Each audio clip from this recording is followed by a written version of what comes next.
Eh, ¿Qué recuerdos tienes de las barracas de Francisco? Bueno, recuerdo, es muy sencillo de explicar. Yo el año 59 iba a la misma escuela que iban los chicos de Francisco Alegre, que era una escuela parroquial en la parroquia de la Virgen de Montserrat, que queda justo debajo del barrio de Barracas. La parroquia mantenía un centro social en Francisco Alegre, en la torre, con una asistente social que todavía está viva, y los niños iban a esta escuela donde íbamos también otros chicos del barrio que no vivíamos en la zona de Barracas, sino un poco más abajo. Y estamos hablando de muchos años atrás. Yo entonces tenía 11 años y ahora tengo un montón de años más. Por tanto, los recuerdos los hay de buenos y los hay de malos. Obviaré los malos y si quieres te explicaré uno que es uno que no he olvidado nunca y que me ha quedado grabado para siempre. Yo creo que además allí empezó una cierta inquietud social que no tenía de más pequeño. Y es el día en que se murió el padre de uno de los chicos que iban al colegio y llovía y el profesor, que era un maestro, un hombre espléndido, sobre el cual hace poco he escrito precisamente una biografía, este hombre nos llevó al acto que se hizo, digamos, al entierro del padre, es decir, el cura subió hasta la casa donde antes se hacía esto, ahora la gente va puramente a la iglesia con el cadáver de cuerpo presente. Estoy hablando de unos años en que aún el muerto estaba en la casa, el cura y los familiares iban a la casa y los vecinos casi en procesión, allí se hacía un pequeño acto, el cura decía algunas cosas y se volvía a la iglesia. Y imagínate un día de lluvia en aquel barrio, un chico que no vivía en el barrio, sino que vivía en unas condiciones más, digamos, confortables, para mí fue algo tremendo. Es una cosa, es un recuerdo que nunca se me borrará, porque la gente cuando le dices barracas, no sé si se imaginan las barracas de Valencia o era una cosa terrible. La gente que vivía allí lo ha de explicar mejor, pero quizá a veces tiene pudor y no lo llega a explicar. Pero es que allí había casas donde la gente dormía sin colchón, dormía sobre un somier que había sacado de no sé dónde, donde las casas, el suelo no estaban ni pavimentadas, eran de tierra. Las casas no tenían váter, no tenían agua corriente. Había que ir a buscar el agua a la fuente. Eran unas condiciones tremendas. Yo de esto solo conocía los chicos que vivían allí y que venían a la escuela y que para mí eran chicos normalísimos, normales, no tenían una marca aquí ni un tatuaje que indicara somos de las barracas de Francisco Alegre, no, eran chicos del barrio. Fue cuando, digamos, tuve que hacer esta visita allí, además un día, insisto, un día lluvioso, que es una cosa que siempre impresiona por el barro, y que descubrí la realidad de mis compañeros de clase, ¿no? De algunos, más de la mitad yo creo que eran de allí. Por lo que te movías por aquella zona, descríbemela, cómo era visualmente. Bueno, describir los recuerdos, porque otra cosa es que la gente cuando habla de memoria y de recuerdos, fíjate que si escarbas descubrirás que o se lo ha inventado o lo ha recreado. Es decir, de cosas que hay imágenes posteriores o hay relatos posteriores, la gente lo lee, ve las imágenes y hace suya la historia, y cuando tú les preguntas, yo me he dedicado muchos años a la historia oral y ya no creo en la historia oral porque he llegado a la conclusión de que la gente no explica recuerdos que en realidad no tiene, sino que explica lo que ha leído que otro explicaba, o unas fotografías que ha visto, o una película, o al volver lo que se ha imaginado. Por tanto, mis recuerdos también es posible que estén deformados, pero como no hay imágenes que me hayan influido después, porque no hay imágenes de estos barrios, no se hacían fotos, no salían en los actos. Y además no hay tampoco relatos. Vuestro relato probablemente será el primero que se hace sobre este barrio.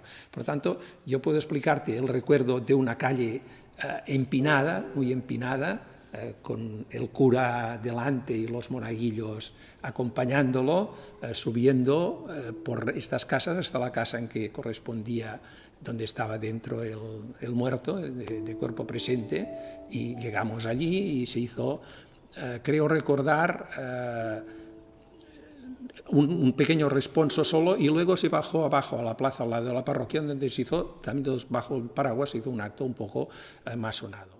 ¿Te sigues viendo? ¿Recuerdas algo? ¿Ellos qué te decían? Ya te he dicho que tengo recuerdos buenos y recuerdos malos.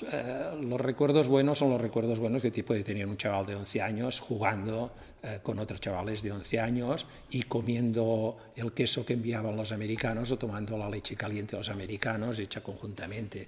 Los recuerdos malos son los mismos recuerdos malos que puede tener cualquier chico en una escuela de hoy, que es el mobbing, que es las peleas, que es un tipo de juegos que hoy harían poner a los pelos de punta si salieran en el periódico, y entonces era lo más normal del mundo jugar a una cosa que llamamos el verdugo, que jugábamos con un hueso de la rodilla de un animal, no sé si es el cordero, me parece, que tiene una forma como de dado, y se tiraba y podía salir por un lado o por el otro, cielo o infierno, o rey y verdugo. Si te tocaba el verdugo, pues había uno de los chavales del grupo que estaba jugando que podía hacer contigo lo que quisiera con daño físico, es decir, podía coger un cinturón y empezar a darte de latigazos, y esto era lo normal y nadie se extrañaba, ni los maestros intervenían. Recuerdo el mes de María, por ejemplo, también que se hacía en el mes de mayo.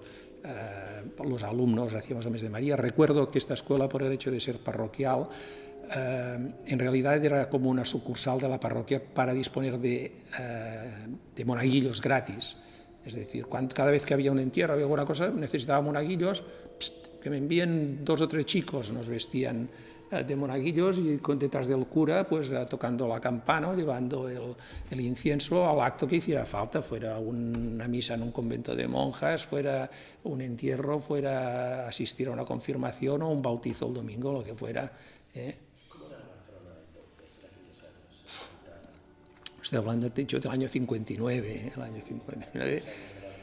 Entonces es el año que ha empezado ya la ayuda de los americanos para los chavales. Esto fue, como sabes muy bien, España no entró en el Plan Marshall, pero hubo, después del pacto de las bases con los americanos y del Congreso Eucarístico del 52, hubo una ayuda que equivaldría a un cierto Plan Marshall para España, que enviaron mucha ayuda militar, que eran material de desecho de los americanos de la guerra mundial, y ayuda alimenticia para España, que entonces lo había tenido la ayuda alimenticia del Perón aquí. Enviaban esto, la leche en polvo, unos botes de leche en polvo tremendos, que en las escuelas de chavales pobres pues nos preparaban cada tarde. Preparábamos nosotros, conservo yo todavía la taza de aluminio que usábamos entonces para que nos pusieran taza de leche, que eran los pocos alimentos que tomábamos, y nos daban un trozo de un queso que era una pasta pegajosa con un trozo de pan que así ya comíamos, como quien dice, para todo el día, ¿no? Era una Barcelona de hambre, era una Barcelona de barrios, como Francisco Alegre había un montón, sabes perfectamente, y los había mucho mayores, mucho más grandes. Comparas Francisco Alegre con Montjuïc, y Francisco era una calle, era una ciudad tremenda, ¿no? Son cosas que, por desgracia, como no hay testimonios, no hay casi fotografías, quedarán borradas. Lo que estáis haciendo vosotros es importantísimo, porque conservaréis el recuerdo de una cosa que si no nadie se lo creería, que esto existía, que esto era así, en esta Barcelona de ahora, de esplendor y de glamour, ¿no? Y aquello era una cosa terrorífica. Ahora para los chavales era lo normal, lo de cada día, y hacíamos cosas, pues bueno, así vivíamos, no nos creaba traumas psicológicos ni nada de esto, ¿eh? Esa zona, en general, que sea un atractivo turístico local, ¿cómo lo vives eso? Porque bueno, es atractivo turístico, pero es también un servicio al barrio. O sea, allí hay varias zonas, en realidad son 3 barrios de Barracas, el Francisco Alegre, que era un concreto, el de los Cañones Antiaéreos, que es la zona que se ha convertido en más turística, y había todavía otro pequeño barrio en medio, detrás de lo que son los actuales bloques de la Cooperativa Graciense de Viviendas. Entonces, Francisco Alegre y los Cañones están en realidad muy separados, por tanto, los turistas que hoy en día suben ahí por la noche a ver esta vista de Barcelona tan estupenda que hay, pueden ignorar perfectamente lo que era Francisco Alegre. Ahora entonces había una cierta unidad entre los tres, no se llegaban a fundir, a tocar, pero la conciencia que había es de que aquello era todo un núcleo de barraca con tres sectores diferentes. Y la parte que hoy desde Francisco Alegre yo diría que el turismo no se acerca y se ha convertido en un servicio, en un parque para lo que es el barrio del Guinardó, a la parte alta del barrio del Guinardó. Cuando tú paseas por allí o has paseado y ves esos restos de las barracas donde estaba la fuente, las cañerías, las baldosas, ¿no? ¿Te vienen, qué piensas? Bueno, eso queda en la parte de los cañones antiaéreos, que se han conservado algunas baldosas efectivamente, y hoy queda tan integrado en una visión que yo también, no sé, la gente cómo lo va a ver, casi como ruinas arqueológicas, ¿no? La gente ahí no aparece para nada, ¿no? Lo ideal sería que los testimonios de la gente que vivía allí y que ahora se puedan grabar, se puedan pasar allí. En la zona de los cañones, que es la zona más acondicionada para visitas, se está habilitando una parte que era una especie de refugio de los guardias cuando estaban allí, donde habrá una especie de un poco de museo, de zona de memoria, y confío que ahí se pasen testimonios de la gente que estuvo allí y lo explique.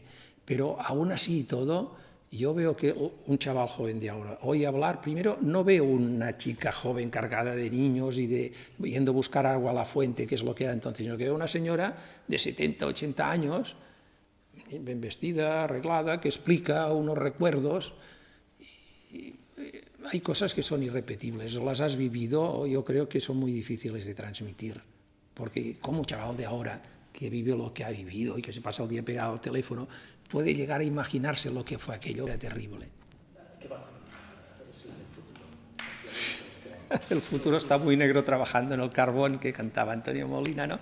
Hombre, hay una imagen que es la de Pascual Maragall en Vigilia de los Juegos Olímpicos tirando al suelo la última barraca de Francisco Alegre con una maza, y eso es una imagen positiva, interesante, y quizá lo bueno sería que en Francisco Alegre pusieran allí una placa recordando que fue el último barrio de barracas que existió antes de que volviera a haber barrios de barracas en Barcelona, que es lo que está ocurriendo ahora, un barraquismo diferente de zonas de almacenes industriales del Poblenou, del barraquismo de los realquilados o de los pisos patera, etcétera. Todo eso es un barraquismo semejante a lo que fue aquello y que ha vuelto, aunque desaparecieron las barracas físicas, estas que han quedado, las baldosas, los restos pero la verdad es que se tiraron y con la intención de que nadie volviera a imaginarse lo que fue aquello. No se podían haber dejado, claro, como un recuerdo, pero cuando se tiraron al suelo esos barrios de barracas, ¿a quién se le ocurría pensar que convenía conservarlos como se puede hacer con otras cosas que en cambio se conservan como una parte del patrimonio? Ojalá se hubieran conservado, ¿no? Ha costado a tiempo, sobre todo. El ayuntamiento ha ido respondiendo con lentitud, como las cosas de Palacio van despacio, pero nunca llegó a decir que no, y gracias a la iniciativa pues, de un par de periodistas de TV3, que fueron los que pusieron en marcha toda la operación y luego ha tenido mucho apoyo, hoy en día en los principales núcleos de barraca pues queda en algunos casi un monumento, en los más pequeños una placa que recuerdo que allí hubo un barrio de barracas, pero no deja de ser una placa, igual que puedes ir por la calle y ver una placa que dice en esta casa nació o vivió, y el que lo lea a lo mejor no sabe ni quién es aquel que nació, vivió, o se imagina como mucho una foto que ha visto en un diario de un señor ya mayor que no tiene nada a ver con lo que fue en realidad. La memoria se queda en el cerebro, se pudre el cerebro y desaparece y muere, por desgracia. Ahora, lo que valdría la pena es que en las escuelas digan a los chavales, aquel barraquismo es equiparable exactamente a esto que sí podemos ir a ver ahora. Vayamos al Poblenou a ver esos almacenes donde la gente tiene los carros donde van a recoger la basura y a recoger las piezas de hierro para venderlas. Metámonos en un piso patera, metámonos en el barraquismo vertical. Esto es lo equivalente y eso sería lo bueno y es más interesante que no la parte arqueológica, digamos, o de piedra que termina, yo creo, desvirtuando la realidad de lo que fue.